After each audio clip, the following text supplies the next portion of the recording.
In this class, I will first discuss a real life case study in which DBMS or database is applicable.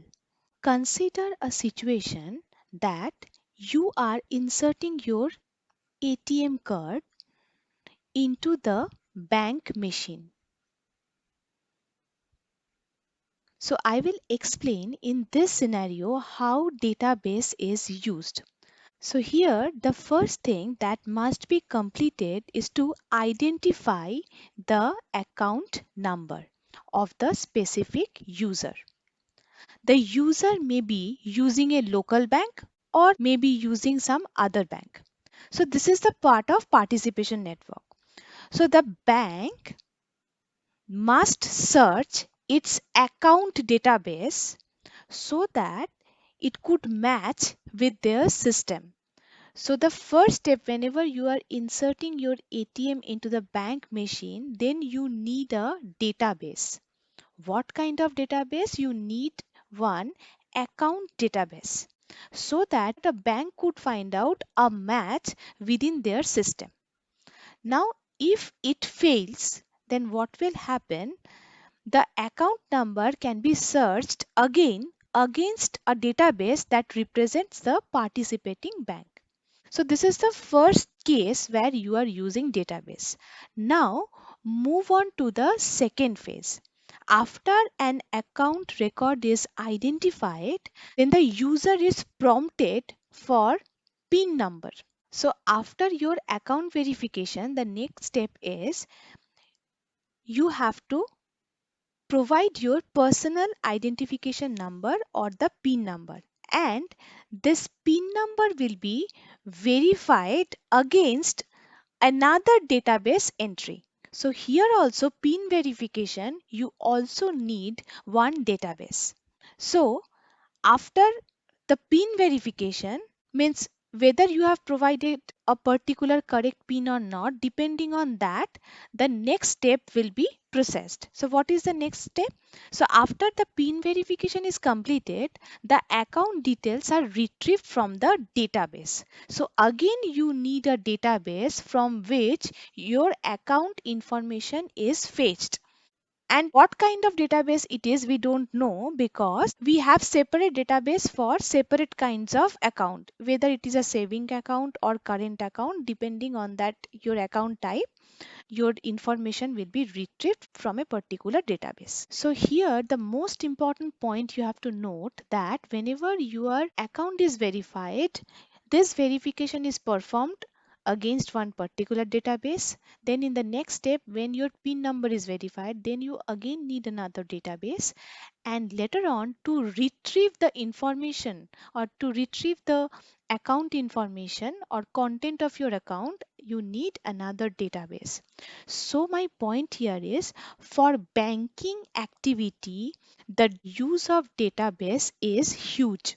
And also after this third step, so whenever you have retrieved your account information, then additionally you can perform some specific transactions, such as you can deposit something, some money, or you can withdraw some money, or you can transfer some money.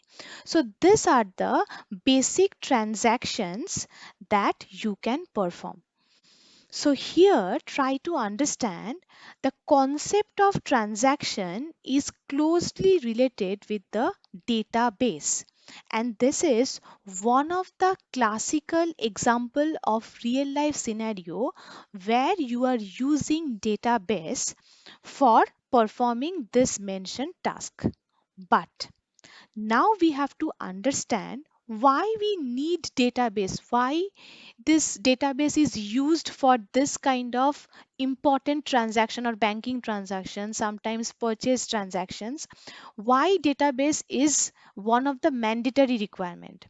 So for that reason you have to consider some special cases where I will define the basic advantage of DBMS. For an example, consider case 1. Now in this case 1, I will tell you one situation or scenario. Suppose you are transferring money from your bank account to your friend's account. It is a transaction about transferring some fund from one account to another account. So what will happen here, you have to understand. This transfer funds from one account to another involves, say, making a withdrawal operation from the first account. So I am taking money from here and I am depositing money in the second account. Now consider a special case here. If the deposit operation fails, then what will happen? Say you want to deposit some money to your friend's account. At that point of time, here some failure occurs. So deposit will not happen properly. So at this point of time, you don't want your withdrawal operation to be performed. That is, at that point of time, you don't want that the money should be deducted from your account. So you don't want this withdrawal operation from this account. So this is the case where you need database management system. Because for this kind of scenario, whenever you are involving some transfer kind of activity from one account to another and this transfer operation fails, then DBMS give you one solution by which you can stop withdrawal from your account due to the failure of the transaction. Now, this special mechanism is known as atomicity. Now, you have to understand what is the meaning of atomicity. So, atomicity is one of the remedy by which you can prohibit the withdrawal operation from your account. Now, the question is how? Try to understand. In the DBMS, there is a rule that whenever a particular transaction fails at certain point of time, then the entire transaction will be considered as cancelled transaction. For an example, say you are performing step 1, step 2 and some step 3 as a part of transaction. So these are the transaction steps. So at any point of time, if failure occurs, then all of the previous transactions and the entire transaction will be considered as cancelled. So here, what do you mean by atomicity property? If any problem occurs at any point of time while transaction, then your transaction will be completely cancelled. Here the point is either the transaction will be executed as a whole successfully or else it will be cancelled. So this is the basic logic of atomicity. But how this atomicity is achieved? So database management system uses one transaction management component, and this component will help to ensure atomicity. Now I will discuss the next property of database management system. But before discussing this property, I will discuss the second case study. Suppose you and your friend both want to book one train ticket for Delhi. While you check the number of seats available, you find that there is only single seat available. And your friend also sees the same thing from his IRCTC app. So here the point is two-person want to book a particular train ticket.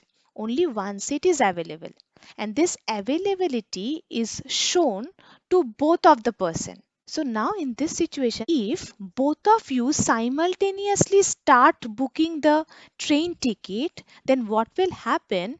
It should not be allowed because there is one seat available. If you both try to book this ticket at the same time simultaneously, then it should not be accepted. So what will happen? There will be one trouble. Maybe both of you end up with a booking for the same seat, or maybe both will pay for this seat and only one will get the seat confirmed. So both the cases are not acceptable. So consider the situation that whenever a particular resource, a single resource is available, single resource means here you have the seat. We have single resource availability. Two-person want to reserve it. Means two-person want to access this single resource. So at this point of time, if we allow simultaneous access, then there will be two problems. First, it may happen both are trying to get one particular seat and both are getting the same seat. It is not allowed. Or it may happen that both have confirmed their payment and one person has got its seat but another person never got its seat even if he has provided his payment. So these are the two problems that we may have. Now, in this case, your database should either perform your entire transaction first, means your seat booking and your payment. So this portion will be processed first, or it will process your friend's request first, or vice versa.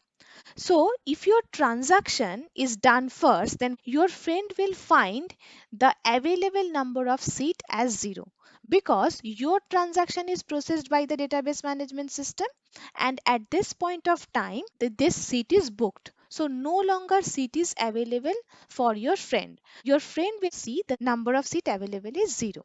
So which is quite acceptable. So this kind of treatment is only possible whenever you have database management system. So here basically whenever you have one resource and you have multiple access to that resource, then it is known as concurrent access. So at this point of time you have to serve one by one. So this kind of mechanism is enforced by database management system. And for this service, there is one unit which is known as concurrency control unit. This concurrency control unit of database management system is responsible for maintaining a property which is known as isolation among the transaction in the database. So here first your transaction will be processed in isolation and later on your friend's transaction will be processed. So this is the second property of the database management system. Now I will explain another property which is very important. For explaining this property, I will consider case number 3. Now consider a scenario. Imagine you have 10,000 rupees in your bank account. Now the bank database server goes down. We know that always bank uses some server to keep this information. Now say your server fails. So all the data stored in the server will be lost. So as a result, whatever balance you have in your bank, it will be lost. So this kind of scenario is not acceptable. So for that purpose, there is another property that database management system will provide that is known as durability. Now we have to understand what is the meaning of durability. This property ensures that once the transaction has completed its execution, means you have created one account in the bank and you have performed one transaction of money deposit. So once your money deposit transaction is over successfully, then even if failure occurs at any point of time, then also your data will not be affected. So here remember one point. So durability property means it will maintain the data even after failure. So in one word I can say that whatever data you have stored in the database, it is stored permanently in a disk. So once it is stored permanently in the disk due to the presence of durability property, Even if after certain failure, this disk data cannot be affected. So as a result, this disk is holding your account information. It will not be affected. Now here the point is, who is responsible for maintaining this durability? Database management system will use one component which is known as recovery management component. This recovery management component is responsible for maintaining the durability in the database management system. So this is another important property of database management system.